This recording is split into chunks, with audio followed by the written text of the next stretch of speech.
Live from Zone Entertainment and Recording Studios, episode Quattro, TEE Sports. It's your boy Tiempo. And your boy EB. Back at it with the fourth episode. We're very excited. Got a lot to get into. EB, give them the rundown. Oh, what a week it was. What a week it was. You know, it's a month before the NBA. Yeah, not for us. We got a month until the NBA starts, so that's something to look forward to. We got a week until MLB playoffs get going, until October's in it, the heat of it. It's a good time to be alive. And we had a hell of a week 3. We saw the rising of Daniel Jones. Danny Dimes. The falling of the Titans and the Seahawks. Actually, it was Pete Carroll's first loss in the Seahawks, in Seattle, I'm sorry. The Jets find a way to score in the second half against third stringers. Not on offense. Jamal Adams was the shining star. And a muffed punt. And the Chargers can't score in the second half. I don't know what's going on here. But we're going to get into it. And just to spice things up a little bit, week 4, we are going to see who's going to get the home field advantage in the AL and MLB. We're talking a little baseball today. Let's get it, baby. But Tommy, let's there it goes. Deep to left. That's it. Yes, it's Yankee season now, man. Football season's over in New York. Ooh, let's do it. Let's get it. But let's talk a little week 3, and then we'll, as per usual, break down our week 4 towards the end of the episode. But week 3, let's get right. We're going to jump right into it. The Chargers were coming out hot. Keenan Allen had a heck of a day. He was catching balls left and right, had 2 nice touchdowns, gave the ball to J.R. Smith after one of the touchdowns. And the Chargers can't seem to close in the second half, where they're going up by double digits in the first half, going to the halftime with a nice, confident feeling. Same old story, man. Get absolutely pummeled in the second half. I know I got my faith in Anthony Lynn. I think he's going to turn that around. He's going to right that ship. He's going to get it right in the right direction. And you know what? Right now, you want to win games, obviously, in the first week 1 through 8, but you want to more or less be, hitting your stride or getting into it towards the end of the season come December. So November, December. So I'm fine with that all going down right now, but man, what a loss. Texans really upset them, didn't they? Yeah, I mean, you've seen Keenan Allen, like you said, 13 catches, 183 yards, and 2 touchdowns. That's monstrous right there. 43 fantasy points. You know, they looked like they had all the momentum in the world going into that. But, Texans are a quality opponent. You know, they're not one to sleep on. You know, even if you're up in the first half, you got to keep the ball going. And it's true. Again, this is 2 weeks in a row. Do you miss Melvin Gordon yet? Not quite. I miss him a little more, but not just yet. Eckler had that good game, but Melvin Gordon's that tone setter. You know, you can give him the ball on the first 2 downs and get you to 3rd and short, and that's where Rivers works his magic. Alive. You know, that's when Keenan Allen can hit those slants. That's when Hunter Henry can get out in the flat and make something happen. When he comes back after his little break he had there. I know, 100%. I felt it a little bit more so after this past week because it was just run the ball. Just take the time off the clock. And who better to do it than Melvin Gordon? Someone that can tire that defense out relentlessly, just knocking people over. And Eckler's a good back, but I think, Melvin Gordon probably has, 25 pounds on him. He runs the ball up the middle. And he's 6'2", so he's a taller running back as well, or 6 foot. He's not trying to bounce the ball outside and, try and make something happen. He's just, he's going for north and south runner. Yeah. So with the head of steam, they got Phillip Rivers sacked 5 times, so the offensive line's got to come together a little bit. There's something going wrong there. I know Russell Okung's still out at left tackle because of the, I think it was a pulmonary embolism he had. So can't play around with that. You can't play around with that. Take as long as time as you need and come back healthy. If you do come back, no worries. We still love you. Retire a Charger. I'm happy with that. But we'd love to have him back because he's needed. Mike Pouncey at center. They could have a solid offensive line with a couple young guns in Dan Feeney and Forrest Lamp. But I would really like to see that offense just kind of pick it up come week 5, It's 6. like they get right there, and then it's like they can never get over that hump because they have the positional players and Mike Williams, Keenan Allen. Keenan Allen can, to me, he's the best route runner in the entire NFL, and it's hands down. He's up there. Up there. Yeah, I would put him up there with AB and DeAndre Hopkins. If I were to put 2 other solid. Well, AB's not in the league anymore. I know. We so might get put that a little later. But Keenan Allen's leading the league right now in receiving yards. Yeah. Over 400. He's the only one that can say that. So to me, that man's he's putting in the work, and this year he's going to put everybody on the map. He's going to put Chargers on the map for that exact reason. As listen, I'm the guy. Yeah. But we have I can talk all night about the Chargers, but we have other games you need to get into, and let's talk a little Jets Pats. Here we go. Well, Jets Pats. My pick last week, I told you. Yeah, good old Seinfeld, baby. Oh man. Yeah, don't you love that bass line? Just rain on the storm, or rain on the storm. Yeah, a you little know, more so. I have no umbrella. So. I have no hopes. I have no anything. I mean, this team, 98 yards in an entire game. Like, who cares? Go throw 6 interceptions. Throw the ball downfield. Who the hell cares? Just get the ball out. We're gonna lose regardless. No, and they did. And there is a lot of people that are pissed because that Jamal Adams pick 6 broke the cover for the game. The Pats, I believe, are favored by 23 points. So right, yeah. When he took that back to the house, I know there was a lot of unhappy people. But, yeah, but it's bittersweet to say the least. I mean, Le'Veon Bell kind of gave shots at Adam Gase for calling a bad offense, and the offensive line is atrocious. Even if Sam Darnold was playing, there's no chance in beating the Patriots. We all knew that coming in. I told you it was going to be 63-7. At least it was a little closer than I predicted. But it was actually half. So you said 63, it's 30-14. So so you almost kind of you're in that realm of a possibility. I know, and it's too bad because Falk looked pretty good last week. For what it was worth, I thought he was going to be a little better. Yeah. But then again, the Patriots got him 5 times, sacked him 5 times. So it's not like he had much time to move. And they had an INT. I think the worst part of this game is Leonard Williams. I mean, first round pick, you have not done a single thing to live up to that. You were on the first half. He was on the field for 27 offensive Patriots snaps. He didn't record a single stat. Excuse me. Whew. He hasn't had a sack all season. Granted, Quinnen Williams was drafted to help him kind of alleviate some of that stress on the line, but this dude's a bust. I'm done with him. Get him out of here. Send him away for a 5th round pick. I really don't care at this point. He was a strong candidate or defensive player coming out of USC. I thought he was going to be a lot better than he ended up manifesting to, And it's isn't much. You're on your rookie deal, you get the first 4 years guaranteed and the 5th year is an option year. Yeah. He's not even arguing his contract or anything because he knows he sucks. This guy is out of here next year. I promise you he will not be there. Yeah. But again, what can Le'Veon Bell do? No blocking, no nothing, no weapons down the field. Yeah. QB can't throw the ball down the field. Of course, we get our only 2 scorers on special teams and defense, but yeah, Le'Veon averaged 1.9 yards per carry. 0-3. You can't do much about it. And he's a really good runner. He's an elusive runner, but nothing he could do behind the offensive line. And you know me, I'm the most negative Jets fan there is. They're 0-3, but this bye week couldn't be any more perfect timing for them. Maybe Darnold can come back. I'm still not sure what's going on with that mono. But at least coming back, you got Herndon coming off the suspension. Yep. You got C.J. Mosley coming back. Quinnen Williams will be back. So even if that doesn't, spark it for the team, that's quality players that are coming back and still can contribute. So you tell me this: do you think if Sam Darnold doesn't have a good, let's say he doesn't have a good campaign, are you tanking for Tua? No, but at this point, why? If you lose another game and Sam's out, and if he doesn't come back after that bye, what is the point of even bringing him back? Sure. Why not go get a veteran QB, fill him in for the rest of the year, and You don't think he's going to be out for that long, though, do you? I don't. The mono is sounding. I've heard mixed opinions. I've always heard that it's very drastic. The Jets' health staff and Adam Gase is saying he's going to be back. Yeah. After the bye at week 5, but I'm hearing, on WFAN when Mike Francesa is interviewing the, doctors and stuff that they're saying there's no way he should even play this year. Sure. There's with that spleen, that could be life threatening. Yeah, 100%. And you hit that the wrong way and that's it. Puncture that. And how long could that set us back for? Sure. I mean, it's only been 50 years since we ever been to a Super Bowl, but. Hey, you know what? Let's add on another At 10 least years, you can say that your franchise has won a Super Bowl. The only Super Bowl we were in, we lost by 30. So let's keep moving.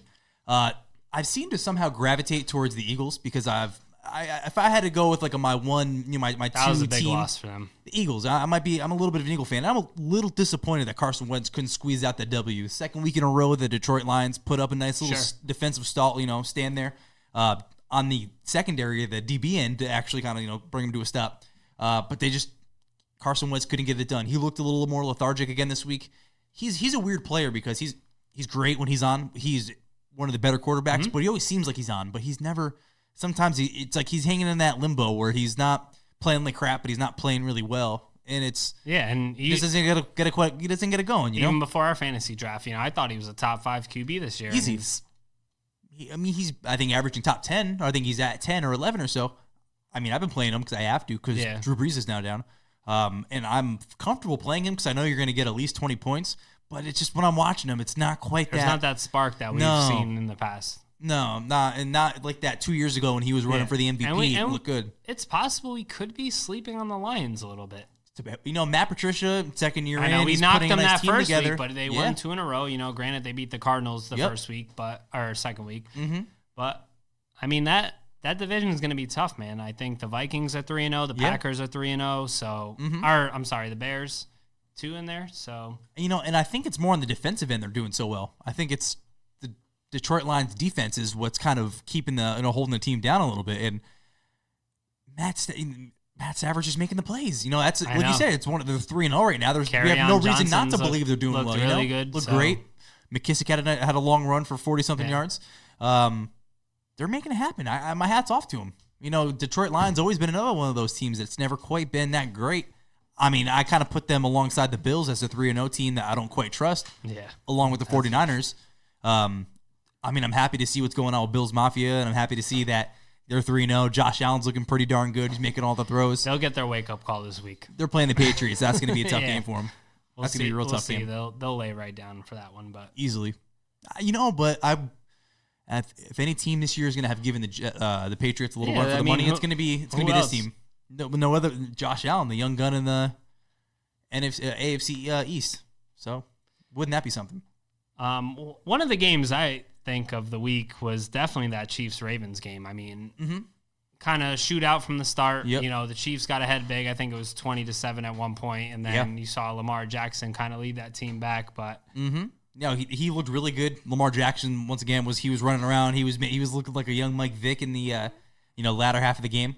They were down actually 23-6. You're right, and the fact that they came back and Matt hats off to them, man. They looked a lot. They weren't dying on the hill, so to speak.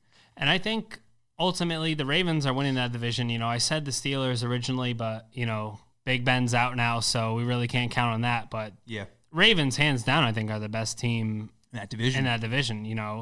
I think the Browns are. Browns. Yeah, they're they beat the Jets, but We'll get into that Monday night game later because I have a very good amount of problems with Freddie Kitchens and everything that he did in that game. But we're 2 weeks out. Again, Lamar Jackson did his thing. Patrick Mahomes up to 10 touchdowns now on the season. Yeah, so he's gonna get that 56. Yeah, where's our TD count at now? We're only 40. We're only 44 away. Yeah. Only 44 away. Isn't that something? Pat Mahomes is great. All those wide receivers, I feel comfortable playing in fantasy football. I know. Any single one of them is going to be. Could be some dude you just heard of that week. Pick him up, 5 catches, 36 100 points. yards, 2 touchdowns. Thinking about big fantasy games or big fantasy weeks, how about your boy Danny Dimes? Oh, man. Danny Dimes. That Giants game, man. Daniel Jones rushed for 2 touchdowns and threw for 2 more. And might I add, one of the runs he was rushing for was the one that put them ahead for the go-ahead touchdown. He looked pretty good. I've hated Eli Manning for so long, being a Charger fan, and screw you for not wanting to play with our franchise and being so public about yada, yada, yada. Yeah. I've always hated the Giants. I've always hated the Giants in that regard, but I got to love Daniel Jones because I was laughing at all those Giants fans that were having to sit with Daniel Jones as their quarterback for the next half a decade. Hey, I'm eating my words right now. Yeah, let's not put him into Canton right now. No, but he looked good against a Buccaneers team. It is the Bucs. Yep. Granted, they were down 18 points. I think the stat was Eli down 18 points is 0-44, and now this kid's 1-0 versus those odds. A mediocre Bucs team too. And they should have lost that game. Let's be real. Yeah, the field goal should have. Their defense is absolutely atrocious. To the uprights. Yeah. Mike Evans had a field day on them. That was a really nice drive, Jameis. Let me get these stats for Mike Evans real quick. 8 catches, 190 yards for 3 touchdowns. And that last catch stat, I don't know what Bruce Arians was doing there, but I don't know why you gave up that delay of game penalty, kind of push the kicker back, try to get it, be too cute with it. Yep. But although typical Todd Bowles defense to let up the last second score and be up all those points and of course be conservative, but Todd Bowles, that's that. But like you said, 190 yards. Talk about a day Mike Evans had. Who had a better day, Keenan Allen or Mike Evans? I mean, both L's, so. You're right. They both got the L, so it really doesn't amount for much. But Mike Evans, 3 touchdowns. yeah, I think you got to give the edge to Evans just because he got 2 more receptions, another touchdown. I think, granted, I know the Giants fans are very hyped up right now. They have something to look forward to in a quarterback, but they need to pump the brakes a little bit. Mm-hmm. Saquon Barkley's out 48 weeks, which at this point, why are you even rushing him back if you're not in playoff contention? They play the Redskins this week. I think that's going to be my survival pool pick. I think I'm going to pick the Giants to beat the Redskins at home. But it's interesting to see how that dynamic's going to work. I know they only have one running back in Wayne Goldman now. Yeah. And I think they got one more week till Golden Tate comes back. So interesting to see, the Redskins don't have a good defense. So I think Daniel Jones will have a decent game versus them. But again, once we get to some competition, when you see the Cowboys and Eagles defense and everything else, I think you're really going to see their true colors come out. Yeah, I guess we will see. That's the Giants for you. They're not going anywhere as fast. Let's put it that way. Yeah, but not going anywhere as fast. They have a future to look forward to. Let's see the kid play. I think Eli will get his one game at home, one of the last games of the season. Yeah, I think he's done. I think we'll see. That's the last we've seen of Eli Manning. How about the fill-in for the Panthers, though? That Kyle, you look pretty damn good. I was upset because I thought it was going to be Will Grier playing this week. I was looking forward to Will Grier, but Kyle Allen, he was having fun out there. He's making the right throws. He was smiling. He had a nice personality behind him, almost like a Gardner Minshew, but not quite. Yeah, let's get into him real quick. Gardner Minshew. This guy is the man of the hour right now. Is he ever? I saw something on Twitter. He's now quoted as the Vanilla Vic. Vanilla Vic. Where did that come from? I mean, he did his thing, man. He's doing his thing. No, absolutely is. And he's some crummy weather there Thursday night, but he came out and threw those 2 touchdown passes in the first couple of drives, and then I hopped on the bandwagon too. I'm like, geez. Well, like the story behind him is remarkable. How he wanted to break his hand so he can have a redshirt his senior year, so he can play next year. Medical colleges. Played a different, but balled out every single one of them. I hope he's the starting QB for the next 10 years, 15 years. I know. Dude's the man. Those jean shorts haven't been in style since Rocky was rocking them back in the day. Yeah. So it's crazy. It has been around for a while, that's for sure. So I hope he keeps going. I hope he keeps balling out. Nothing for the best for that dude. Jaguars are 2-1, so that's always a good sign. No, let's go to another rookie QB, Mason Rudolph. 49ers had 5 turnovers in that game. I thought that was the Steelers' game to lose, and somehow it was. But they couldn't get the ball going. They couldn't run it that well. It was kind of a stagnant offense. Juju made a couple nice catches here and there, but 81 yards is great on 3 receptions, but they couldn't get it going. I mean, Mason Rudolph only threw for 174 yards, so it's not like he had himself a field day. He had that go-ahead touchdown, though, deep to Washington, and that put them ahead, and then they forced the turnover. I don't know if it was towards the end of the third quarter or early fourth, but got a fumble recovery, and then the very next play they handed off to James Conner and fumble to give it right back. So exactly. So exactly. So there's no reason, unless you're the New York Jets, that you should force 5 turnovers and lose, but... Yeah, no, that's a New York Jet for you. So they get the L at losing 4. But, at this point, you don't really expect much of the Steelers, being that Big Ben's out. They don't really have him. James Conner doesn't have that same. I was high on James Conner going into this year. Took him, first round, second round? Top of the second round. Thinking that he was going to be something nice. In hindsight, I should have taken that man from the Minnesota Vikings. No man on the Minnesota Vikings. But I didn't, so it is what it is. We're going to talk about this every week, man. Dalvin Cook, because he's killing it right now. Let me show you. Let me tell you how he's killing it. He's got 110 yards. No, he's got 375 yards on the year so far. Christian McCaffrey's second at 318, and you're still looking at that's a give or take a 60-yard difference. I mean, that's what some running backs will have on a good day, 60 yards. Yeah. So Dalvin Cook's that dude right now. Yeah.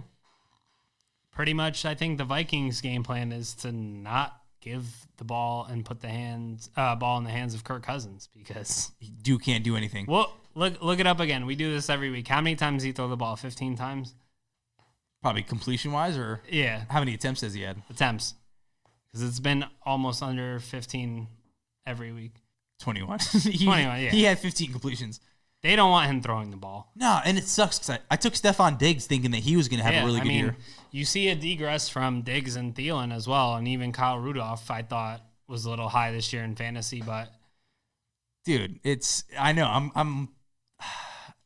I thought that was going to be a high-powered offense, but no, it's the farthest thing from it. Yeah. Oh, just keep giving the ball to Adam Thielen on a end around, or let me throw it to him in a 5-yard pitch. You definitely see the difference this year because John DeFilippo is not the offensive coordinator anymore. And you're right. Last year they told him to stop throwing the ball as much and incorporate the run now. And they're hitting a wall. But it was weird because Dalvin Cook was out at that point. So why are you trying to work? Who they have last year? Latavius Murray. Like he's serviceable. Yeah, he's serviceable. He but gets you the job done. You can't focus your run game around. Latavius Murray. But you can focus it around Dalvin Cook, and when he's cutting, making people look silly.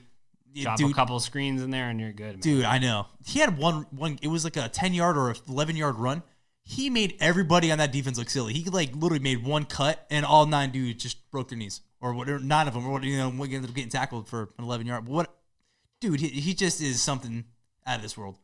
That's that new man of the Minnesota Vikings. Let's get into the worst team in the NFL right now. An America's team. Miami Dolphins. I'll take Miami first. What are you doing, Brian Flores? I know you're a first-year head coach, but you're making everything look bad, dude. What are you doing? Are you specifically tanking for Tua right now? Easy. What are you putting out there right now?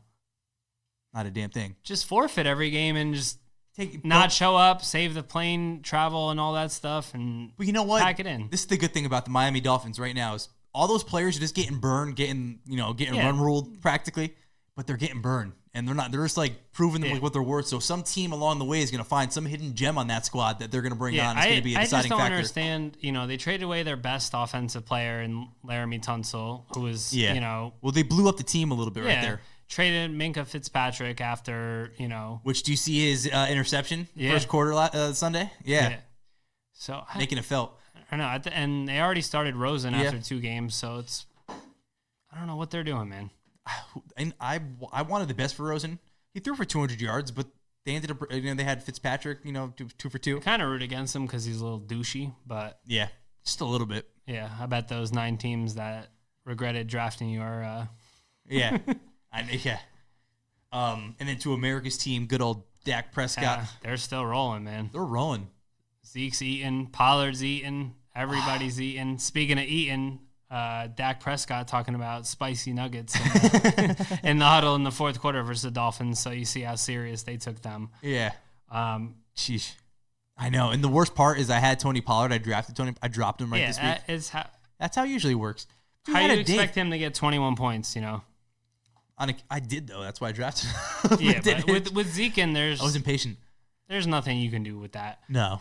I think right now they're right in line with the Saints as that NFC team to go to the Super Bowl. They're rolling right now, but they haven't really played one team that they haven't had a statement win this year. And I feel like not every team is great until you have a statement win. You have a lot of middle of the pack, like the Colts are making little statement wins because they're winning teams at their same tier. You expect the Cowboys to be kind of good, so you expect them to win that game against the Saints or Seahawks or I would say Minnesota, but Kirk Cousins can't find his way out of a paper box. Until the Cowboys have that, they're just to me still a young team that has the world by their throat, but just can't seem to wrap their hands around it. Well, we'll see what happens. They have the Sunday night game this week versus the Saints, so no Drew Brees, but yeah, if the Cowboys are the Cowboys and they think they're for real, they should step up and win this game on the road in the Dome. Mm-hmm. I know. Which I saw something the other day that the largest dome in the world is the Mercedes Superdome in New Orleans, and the second I want to say was Pantheon. Yeah. Random. I was reading a book and that popped up in it. Thought it was kind of interesting because they made that connection. And the last game we wanted to cover, just because it was a fun game, it was electrifying. It was that Saints and Seahawks. And like I mentioned earlier in the monologue, it was the first loss in Pete Carroll's. Isn't that nuts? I'm sorry, his first loss in a September. home game. Was it September or is it just a home game? I think it was his first September home loss in his tenure with the Which he's Seahawks. been there for 6 years now? I think it's longer than that. A little long, 7, yeah. But nonetheless, he's doing it. That was a big win for Teddy Bridgewater and the Saints. Big confidence booster. I still don't expect them to No, No. I think they're kind of treading water now. I think that game was. I think the Seahawks should have had that one at home, especially. I know it was close towards the end. Russell Wilson doing that garbage touchdown at the end, but Yeah. I don't know, man. I still think Seattle somehow is going to be in that wild card picture. I think the Rams Every ultimately year. win the division, but I think they're right there. I think they're a little better than the 49ers, so I still think they're going to be, 5th, 6th seed sitting there, and they're going to be a tough matchup. Russell Wilson's. See, I'm gonna get to this point, and some may look at me like I'm crazy. Russell Wilson is probably the best quarterback in the league. Only hasn't, obviously Tom Brady's up there, but Russell Wilson can do everything they can do and then some because he can run. He's a little more mobile. He's a leg. And he's smart, intelligent, a little shorter, but he never really had like that. He doesn't have the supporting cast at the moment that you would like him to have I know, to flourish. Big loss in Doug Baldwin before the season. I think Chris Carson was taken out the game midway through the second quarter, fumbled. So you're kind of riding on the wheels of once Tyler once Lockett. you fumble with Pete Carroll, you're done for the game. So, but Russell Wilson's a great athlete. He's honestly one of the better quarterbacks that I don't think gets a lot of rep and he gets a lot of distinguishments for it. But that dude, he can ball. He can do everything you want and then some. Fun player. So we got to drop our weekly Antonio Brown update. He got dropped. Antonio Brown is done. And do you think he's going to ever play another He's NFL off game? his rocker. He's done. Who else takes a gamble on him right now? I don't know. I wouldn't want that dude with a 20-foot pole near my locker room. Now, what's going to happen? Let that dude go on a hiatus, a sabbatical for 6 months to a year. He's going to go off and do his thing. Hopefully comes back a little more humble and says it and makes a press conference apologizing, and then he's going to get picked up by something. He's not done in the NFL, though. If his actions keep doing what he's doing, then I think he will be. I don't. I really think It's he hard not has to- some yeah. slight CTE problems because something. after that hit from Burfict in that playoff game that leveled him out and he was out, he hasn't been Quite the same since. Yeah. That's a good point. From before that, I knew him as, a stand-up guy, worked hard, got where he needed to be, and now he's acting like some arrogant prick. So I have He's larger than life. I Yeah. know, and you can't be doing that. This game will humble you quick. That's the crazy part, and which is unfortunate because he's so much fun to watch that I know. you want to see him out there. And then to take shots at, Kraft and Big Ben after the fact, it's After you got dropped, and he's saying that, oh yeah, we'll see who gets paid in 2 months. Well, dude, you realize in a contract that you signed to say that you're going to do X, Y, and Z, and if you don't do X, Y, and Z, you're not going to get paid for what you're doing. That's what happens when you sign a contract to work. It's not like you're signing a contract to. I mean, nonetheless, if I were to go into work and say no, I'm not doing this today, dude would be like, all right, just one strike. All right, at least, the very least, one strike. right I go on day 2 and say, yeah, I'm kicking my feet up. All these people can just go, do whatever they want to do.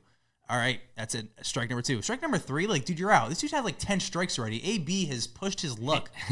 he bowled the perfect game. He has that many strikes. He literally, if you look at that timeline that we printed out in weeks past, dude has literally had like 10 strikes and a couple turkeys just to go along with it. A couple turkeys. I don't even know what that means in bowling terms. 3 strikes in a row. That's what I thought, but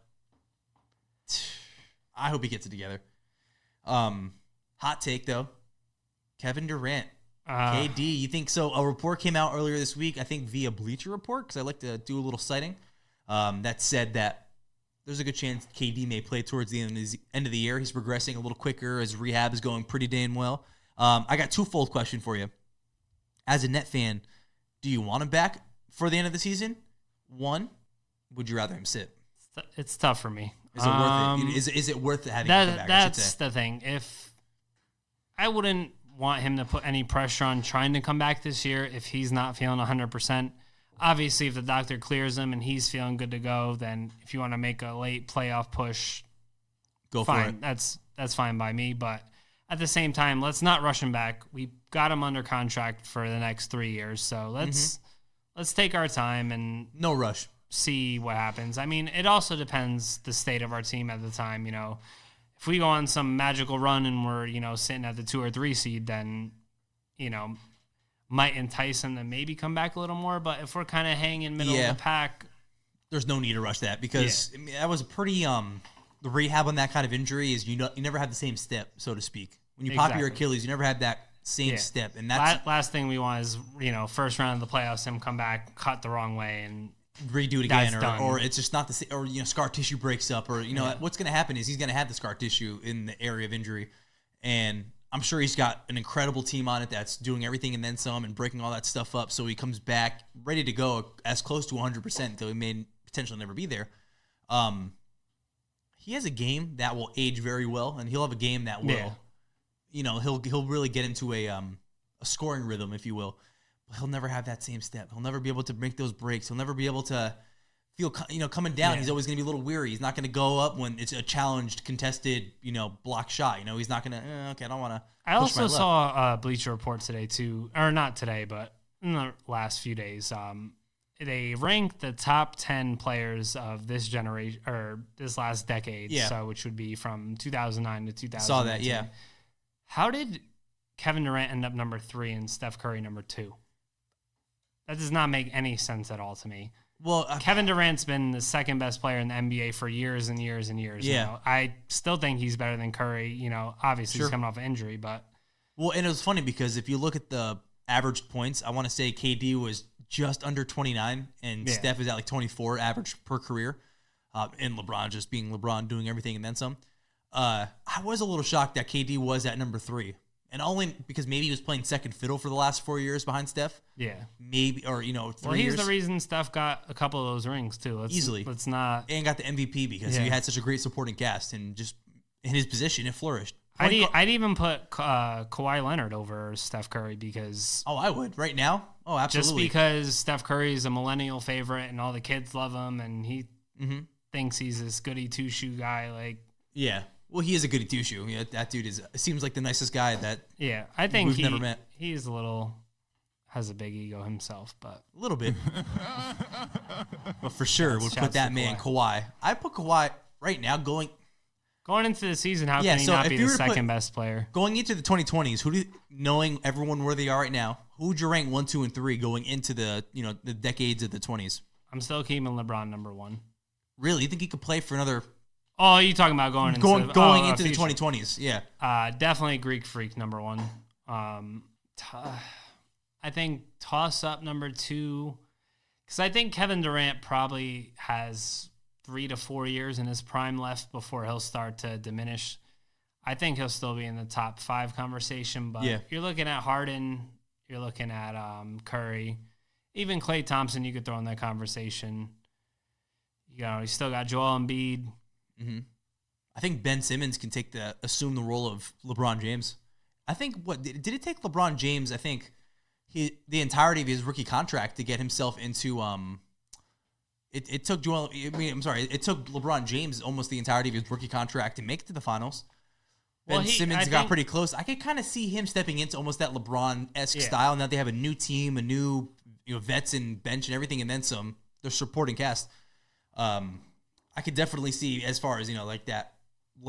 Ben Simmons being the number 1. I could see De'Aaron Fox being a top 5 talent. I saw a hot take today. It said Trae Young, De'Aaron Fox, or Donovan Mitchell.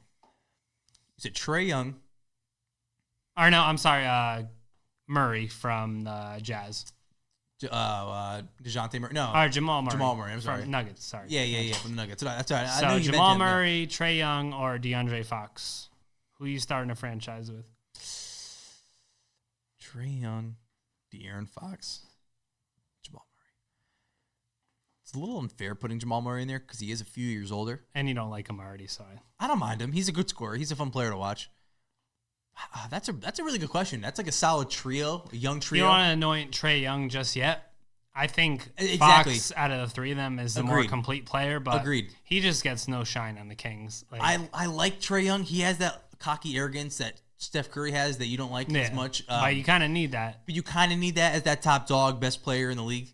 I could see Trae Young being the second coming of Steph Curry to an extent. I don't think he's going to be as good. I think he's going to be an incredible scorer in his own sense. I think he's going to have better handles than Steph Curry, come year 10 or 9 or wherever Steph Curry is right now. That's a good question. That's a really good question. I take D'Lo over all 3. Would you? Really? You take D'Angelo Russell over? Yeah. Really? Damn, what are you, high? Jeez, dude. Come on, man. He's a net at heart. Oh, nah, dude. Come on now. He's a Golden State Warrior Watch. now. You can't even like that. I think How long can he sign a contract for them with? I'm not sure A couple years. I know. Yeah, a couple I years. think- So it's not like I think they'll end up trading him at the end of the day, but when Clay comes back. watch how he complements Steph this year. I think that he's going to handle the ball a little more, let Curry get open on the perimeter more. Yep. You know, Curry can get screens cut for him and get that open three, but Mm-hmm. don't sleep on D'Angelo this year just because he's not the main guy there. The top dog, the top squeeze. That's interesting. I could see D'Angelo Russell being a journeyman that goes to 10 different teams, 15 different teams in his career. It's like a Vince Carter type deal. And play for a really long time because he has another game that's just, it ages well. He plays at a little bit of a slower pace, but it's still quick when you're watching it. He's a funky player, an incredible player. He's a really good, it's fun watching him ball. I mean, he gave my Sixers a scare a couple times in the playoff there. I gotta call out Andre Iguodala too because I don't think he's gonna stay on the Grizzlies much longer. Granted, you're not happy being in Memphis, but suck it up and go to practice and do whatever you got to do to get traded.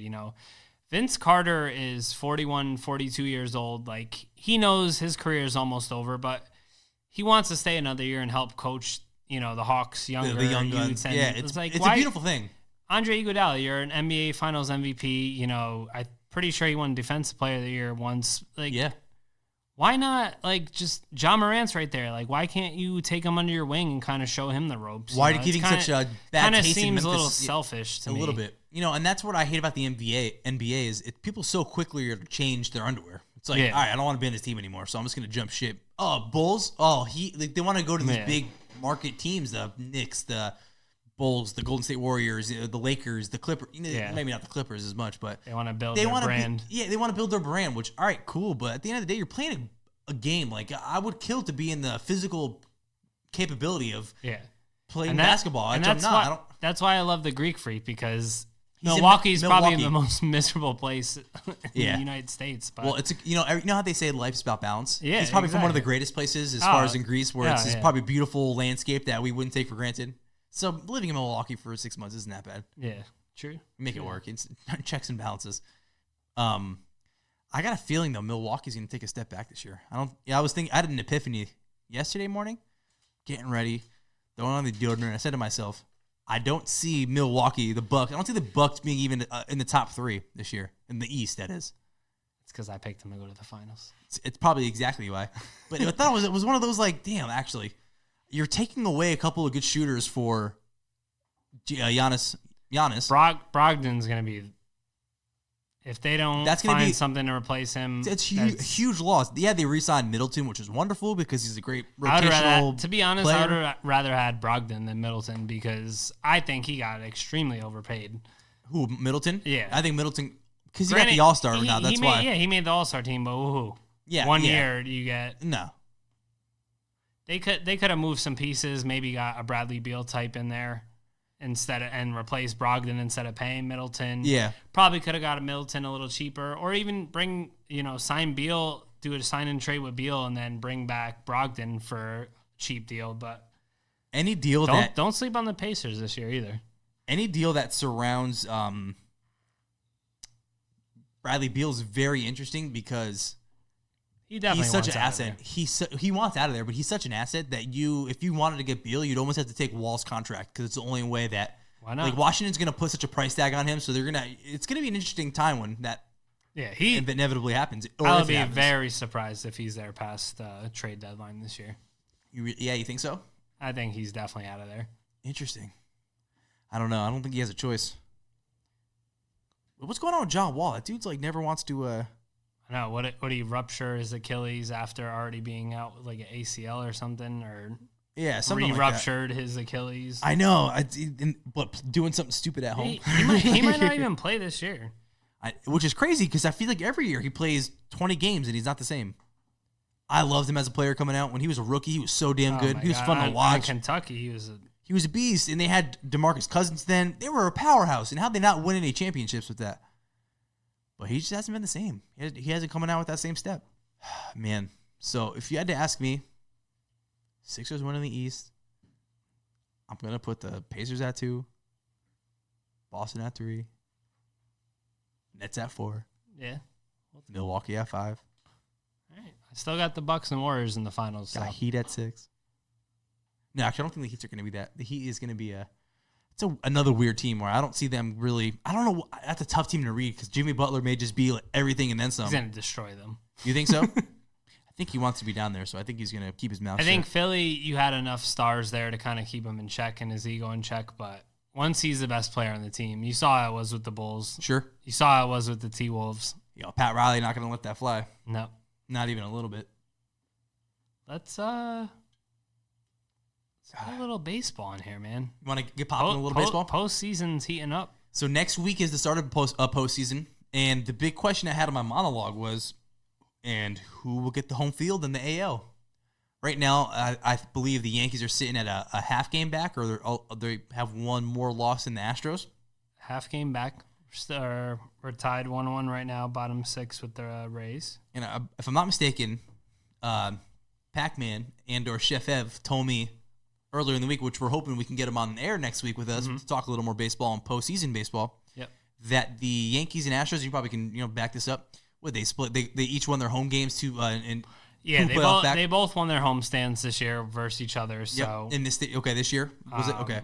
So that's going to be interesting. Home field's going to be a big deal then if you looking at this because you assume it's going to end up being the Astros versus the Yankees going into the World Series. That's what we're hoping. That's going to be that epic ALCS just like it was last year or year prior. Boston won last year, but yeah, they didn't make the playoffs this year. Not even close. Not even a little bit close. So I'm Yanks are looking good, but they had a couple big injuries this past week. Yeah, Herman and I think Dylan Betances is out. And the whole Herman situation is what are you doing putting your hands on a woman first of all, and especially number 2, you're outside of CC Sabathia tribute, fundraiser event. There's definitely people there from the major league offices and stuff. That's it's. You just don't do that kind of thing. It's like something you learn from day one. It's like, don't put your hand on a woman. Literally. That's lesser. You pick on someone your own size. Kind of screws up the postseason for him, but the last 3 starts from Luis Severino, he's been lights out, Granted, he's pitching against the Blue Jays and some subpar teams, but he's looking like he's getting his form back. I expect him to be right there in the playoff rotation. Think you're definitely starting Tanaka game 1. Yeah. No question about it. He's been your best pitcher the entire year. Most consistent, available, everything, and then some. So, even going into that game 2, I was kind of thinking maybe you have Severino start 3 innings and then you hand it over to Herman for another 3 innings. At least all the Yankees have to do in this postseason is their starting pitching has to get them to the bullpen. That's the only way they're going to win. Their bats are going to be their bats. We know they can hit home runs and all that, but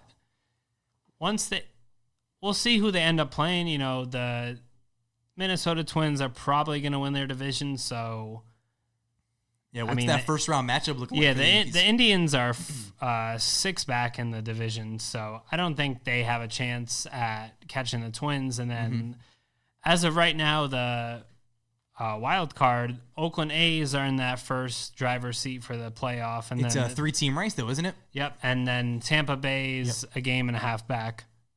And then Cleveland's 6 back from them. So, looking like, thank God, first of all, that the Yankees don't have to play that play-in game every year that they've had been in the last 3 years. So, you're going to get that 1-game sudden death between the Oakland A's and the Tampa Bay Rays. So, I hate to make a game break in here real quick, but let me tell you, I just had a sip of this Lawson's Finest Liquids, Hopzilla. It was delicious. I told you, man. It was delicious. I know. I'm not getting endorsed by Lawson's, but hey, if you want to send me free beer, I'll drink it. Yeah, we'll do it. This is very good beer. But getting back to MLB, that playoff race is going to be for that wild card spot. It's going to end up heating up in this last week. So I think ultimately that the Oakland Athletics are a better team than the Tampa Bay Rays. So I think if it comes down to that 1-game shootout, I think the Oakland A's will get it. But again, the Yankees are only a half game back of the Astros right now, so it's all going to depend how that falls out. There's still a couple games left this season, so if the Yankees could somehow get that first round, home field advantage, I think that'd be a game changer because I do not want to go to Game 7 in Houston and see Justin Verlander because the Houston Astros pitching is by far, the starting pitching is by far better than the Yankees. You know, you got Justin Verlander, Garrett Cole, picked up Zach Greinke at the deadline. The Yankees are going to need their bats to start going. You know, Giancarlo's looking good the last couple weeks back. You know, let's just get everyone back and healthy for this playoff push. We need Encarnacion back. We need Gary Sanchez back. Everyone needs to be 100%. So if we have to sacrifice maybe a couple games and not get that home field advantage just to get everyone healthy, I'd respect that too. But we got to go for the jugular and get that home field advantage. 100%. So now I'm a casual baseball fan, and this is the time of year that I start watching it. And I've watched a lot of different Yankee games throughout the year just because I like to keep my tabs on them. And I know they've had a kind of funky rotation. They've had people in and out of the lineup all season. Yep. Who would you want to see in your Yankee starting lineup at first, second, third, shortstop, outfield, catcher, pitcher? Maybe not pitcher because we already got into that, but more catcher. I mean, I think the outfield's pretty set now. You're going to have Stanton in left field. You're going to have Brett Gardner in center field, and you're going to have Judge in right. We're expecting Aaron Hicks to be back for the postseason, but it's looking like he had a couple rehab stints where it's might not looking too good for that. So I think that's going to be the outfield for the most part. You're going to have Cameron Maybin kind of shuffling in, maybe taking some at bats, some defense are there. Yep. Shortstop and second base, obviously, Didi and Gleyber Torres you're going to have there. The interesting part that they're going to have to shuffle around is that third base and that first base because you have DJ LeMahieu, who has been the best hitter on your team the entire year, the most clutch hitter on your team the entire year. He can play first, he can play third. So yeah. Do you want to spell in Luke Voigt at first base and put LeMahieu at third? Sure. Or do you want Gio Urshela at third? You could put LeMahieu at first. And that's tough. But then you still have Edwin Encarnacion as DH. So it does make a difference there. That's interesting. So you have four players that you're looking to, kind of either way, how Aaron Boone decides to rotate that, I think we're in a good shape either way. It's a good problem to have. It's all going to come down to that pitching. Yeah. I think Sanchez has took a step up this year in defense behind the plate. Not as many pass balls. He's got a cannon for an arm. Yeah. He just needs to get back to hitting and get in that daily. He hasn't played in, I think, few weeks, I think. Is he on... he's on the IL now. He's okay. Okay. I think they're kind of just precautionary. Like I was watching a game over the weekend. There was it's like the third string catcher. He was playing pretty damn well. It wasn't too bad. I'm drawing a blank on his name at the moment. Agashioka. I think it was him actually. Yeah, it wasn't that bad. Yeah. He made it feel. He was there. So this is when I start getting into it. This is when baseball starts getting fun. At least for me, being a casual fan, I'll watch games here and there throughout the season, but 162 games is 162 I know. games. It's at this point, the Yankees got the division win, so I've kind of been like tailing off a little bit. I'm just like, let's just get to the postseason. But yeah, anything happens in October, man. I think October baseball is fun. I really want that Astros-Yankees ALCS. I mean, I think the Dodgers are going to breeze through no problem. The National League. I don't see them even getting competed. What may think the Indians may give them a little bit of run for the money, or no? Who am I? There's another team that may. It all depends who finishes in that NL wild card. I mean, the Braves, I think, are the second best team in the NL. That's what I'm thinking of, the Braves. I think they're just gonna get squashed. Yeah. Yeah. So Dodgers got a heck of a bullpen. Yeah, I would love a Yankees-Dodgers World Series. That'd be pretty special. Yeah. Yeah. I can't see Houston again. I'm sick of Verlander. I know, but I mean, just granted, he wasn't there last year, but he was still in the championship. So that's enough baseball for me for today because I found myself. Yeah, I'm just kidding. This is when it starts getting fun. This is when it gets exciting. We'll get Evan on next week once everything's kind of settled in and we can really break down digest and get into it. Yeah, bracket. It'll be a good week for sure to have another. We'll see what Yankee gets injured in the next week because it's been the story of the season. So to kind of wrap up our week, do you want to do the honors of kicking off our game? So we're getting into our weekly pick'ems, and if I'm not mistaken, Tommy's up one game. Your boy took the lead. So I went 5-2 last week. Obviously, I didn't pick the Jets, so that helped me a lot. So right now, the current record, I'm sitting at 15-14-1, and EB is at 14-15-1. So I'm a game up. I'll start you with the Chargers this week because just give me the Dolphins. All right, so I'll take the Chargers because the Dolphins are the Dolphins. I think they're going to be the worst team to ever play in the NFL. They're shaping up that way, man. I swear to God. It just happens to be a Florida team because the last team to go, I'm sorry, the team before last, or the team to start the trend of a winless season is the Buccaneers, back when they had the disgusting jerseys, those orange and creamsicles. They literally, and they had the funky little helmets. Yeah, no. I think they're going to be even worse than that team. Even better than worse than the Cleveland Browns a handful of years ago. I think they're buying their Tua jerseys already. More power to him. I think Jalen Hurts is going to be the better quarterback, which is why I think the Chargers are going to almost blow it in the second half, but somehow pull the win. It's going to be one of those games. Chargers are going to be up 23-10.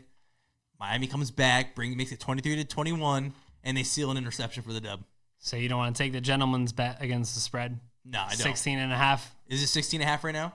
That's wild. No, I'm not taking that because I can't trust the Chargers, unfortunately. I would love to, but I can't. Jets with the backdoor cover last week. I know a lot of Patriots fans are mad.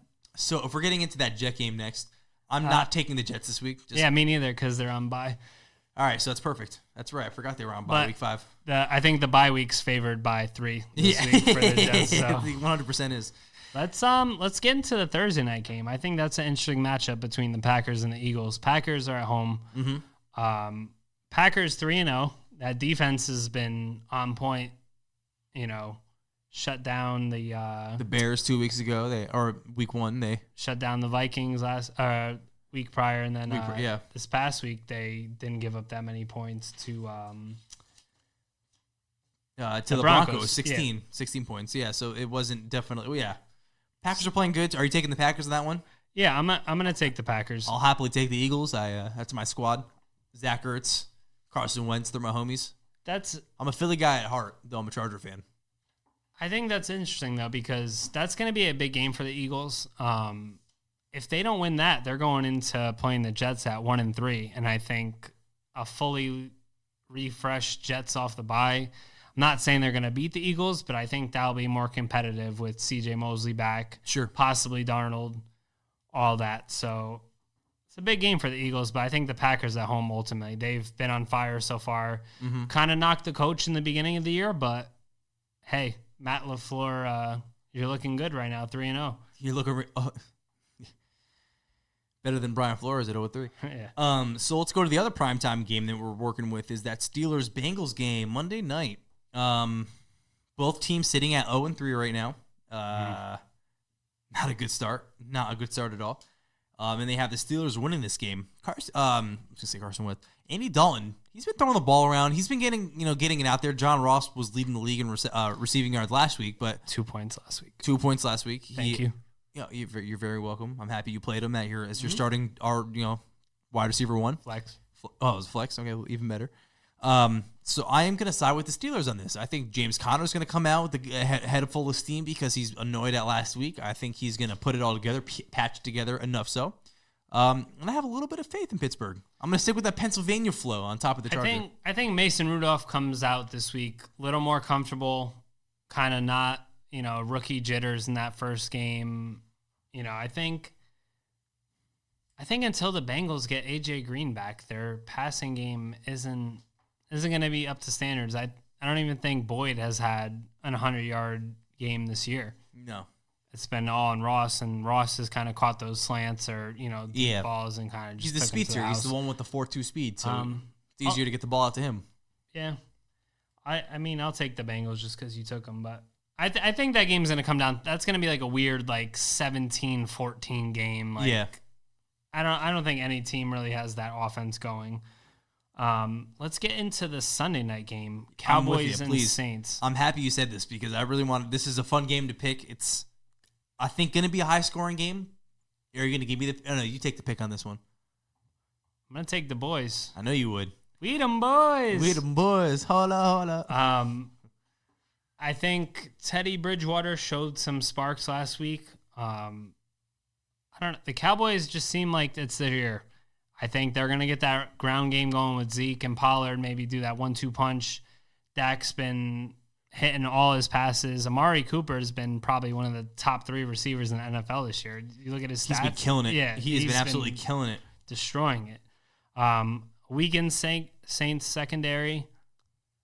I mean, I think as long as you can contain Kamara, you have a chance.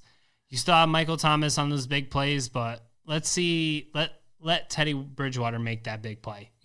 Sure. Don't give him the lead, and then they're just gonna keep feeding the ball to Kamara because then you're gonna be done. But taking the Cowboys in this one. So the Cowboys are a little bit of a disadvantage because as of right now, we have listed as Gallup is out and Tavon Austin is out. So you're really only going to have Jason Witten and Amari Cooper. Those are the only two. Yeah, they're going to eat as they always do, and they have been. Jason Witten coming back from retirement, and actually he's being serviced. He's doing it. He's putting the work in. So I think I don't know. Last week I don't know if he caught a touchdown, but the first 2 weeks he caught one. The first two, exactly. So I'll rock out with the Saints. I got a good feeling that Bridgewater's going to keep that trend going, playing well against good teams. He did it last week against Seattle. I can see him doing it against this week with the Cowboys. I love their third string QB. Taysom Hill. Yeah, he caught like a screen pass from Teddy Bridgewater, and like he's like a jack of all trades. It's like you could throw him like a lateral and have him throw it. Maybe a big play for them this week between. It might. It very well might. Which I thought it was funny because Taysom Hill's a quarterback. Why wouldn't you just put him in I guess they want to keep him as the utility man, the Cordell Stewart. They're giving him both. Yeah, they're giving him both series. So who would you rather have, Cordell Stewart or Taysom Hill? Cordell Stewart. It's all day, baby. Number 10, Steelers. That dude was the Ravens punter out at the end of his career. He did everything. Yeah, he was a receiver. He was a quarterback. Which, funny enough, I was a kid go-karting in Florida one time. I was with my family, my dad and my sister. We were like, went to this random ass place to go go-karting. Standing in line. It's a hot day. I'm like sweating like a pig. I turn around and who's standing behind me? Cordell Stewart. I swear it was. My dad was like, who was Cordell Stewart? The Flash. I promise you, it was Cordell Stewart. It was a dude that looked just like him. Let me tell you, I was like, no way, it's Cordell. I didn't say anything to him because I was afraid. He was obviously standing 4 feet taller than I was, so I didn't say anything to him. But nonetheless, that's my story of Cordell Stewart. So right now we're sitting at 4 games. Do you want to pick one more game as the... No, we got 3 more. 3 more picks? Yep. All right, well, let's go with the divisional game right here. We're sitting with the Giants and the Redskins. I'm going with the G-Men this week. I'm going G-Men. I wanted him. I know you did. The Redskins are a complete dumpster fire. They're right there with the Dolphins and the Jets as the top 3 worst teams in the league. What was that last night? That score didn't even do any justice. No. Gabriel had 3 touchdowns. If you make Mitchell Trubisky look like an efficient NFL quarterback, then you have big problems. You're not doing it right. Easy, I'm taking Danny Dimes in this one. I think he's not going to have as good as a week as he did last week, though I think he'll have a good week still. It's it. You know what was interesting? When he was playing, when Barkley was in the game, he wasn't really doing his thing, and then the second Barkley came out, he balled. Right? Yeah, a little bit. So they had a poll up on WFAN today. It said, would you rather have Eli Manning and Saquon Barkley, or would you rather have Daniel Jones and Wayne Gallman? Wayne Gallman. And it was 2/3 Daniel Jones and Gallman. You're not kidding. Oh, my God. Oof. Well, Daniel Jones is balling like that, so you can do that. So go ahead and pick the next game. Let's get into an interesting divisional game here, too. Ravens-Browns. Ravens at home. I'm taking the Ravens, man. Taking the Ravens? Well, they're 7-point favorites.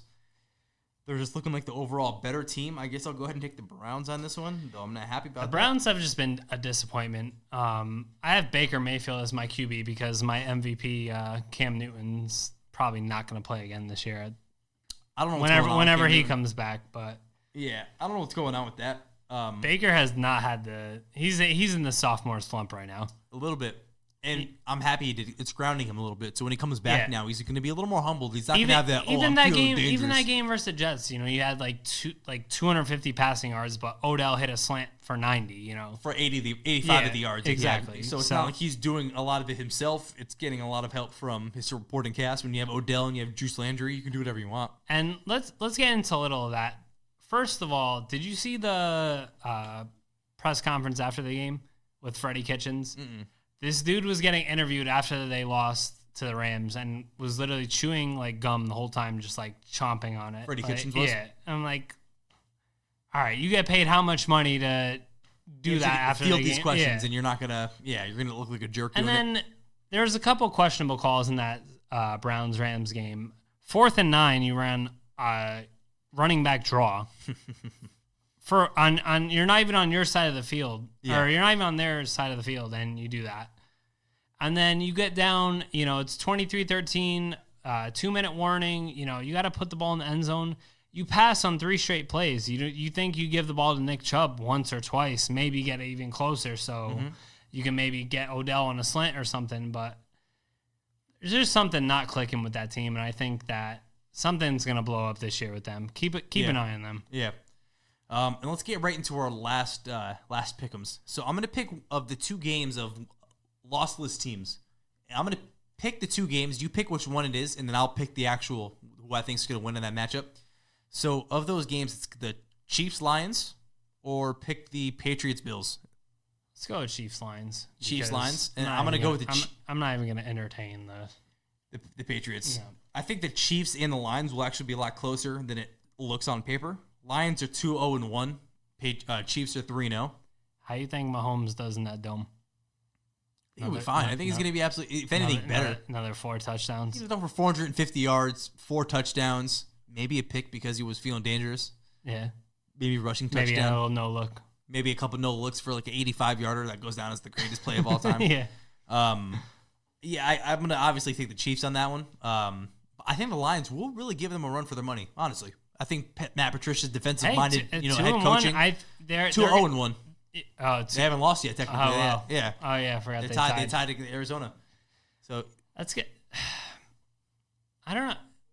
I got to see the Chiefs' defense. I've been hearing reports all week that Ramsey's going to end up being in a Chiefs uniform by the end of the week because he called out sick all week.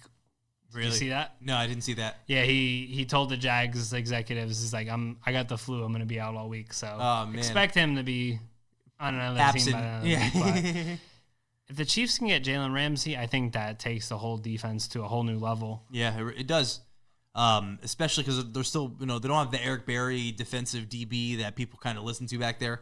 Though they always have a good squad. They always have a good pass rush, I'm sorry. So that I think it's going to, like I said, be a lot better of a game on paper than I think the what's Lions advertised. will put up a fight, though. 100%. I think they'll bring it see. right down to the final minute. Or I could be totally wrong and just shoot a We'll shootout. see how those Kansas City backs come back. Damian Williams was out last week. McCoy was a little banged up. So Yep. we'll see. If they – I feel like it's so simple to figure out. It's just like air it out and everything. Running gun. They don't really have a running game. I think Damian Williams hasn't had 100 yards this whole season. So No. The other guy had a touchdown. yeah, Darrell, and it's just like Williams plug and play with them. It's pretty like much. Tyreek Hill possibly back this week. I'm not sure. Rotting out on it. But I think either way, like we were saying in the earlier part of the show, you could put Mother Mary into that position. I think she's going to catch 10 balls for 180 yards. Let me go run my 4.95 40 dash, and I should be absolutely fine. So, yeah, no, but I got a feeling about that game. I think that's going to be a lot closer than people think. So, that's our picks. That's our predictions. That's our recap of last week. That's a little baseball, a little basketball. I think that's just about the end of the show. Yeah. That time. So, this episode was brought to you by Mike's Deli, the best deli in all of Norwalk, Connecticut. If you're around, it's right off of exit 16 off of I-95. You can't miss it. Hands down, the best deli around. Cater my girl's bridal shower, so shouts to that. Feels Shout every out day. to Sono Entertainment Recording Studios. As Shout always. out to Sweets. Shout out to producer BK. Shout out to BK. Shout out to Tea Time. You killed it today, guys. Nonetheless. And guess what, guys? The Jets won't lose this week because they don't play. We out. Quite frankly, that's about that time. But follow us at Tea Time, TEE_Tea Time Sports. This is me, EB. Adios.